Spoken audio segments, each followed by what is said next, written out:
Практически у каждого народа есть свои неповторимые аксессуары. Например, самыми колоритными украшениями башкирского женского костюма являются нагрудники, которые не имеют аналогов даже в культуре родственных народов.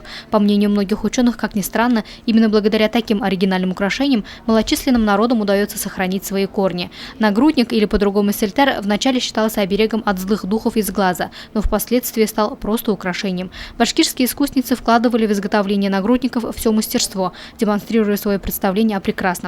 Для украшений применяли натуральные материалы – морские ракушки, кораллы, полудрагоценные камни, серебряные монеты, штампованные узорные жетоны. Умелое сочетание цвета создавало ощущение единения с природой.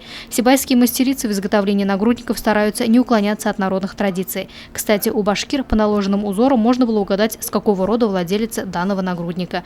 Национальные украшения никогда не выходят из моды, поэтому на обучающие курсы по изготовлению башкирских украшений и нагрудников записалось много желающих. Мастер-классы проводятся в каждую субботу в Сибайском колледже искусств.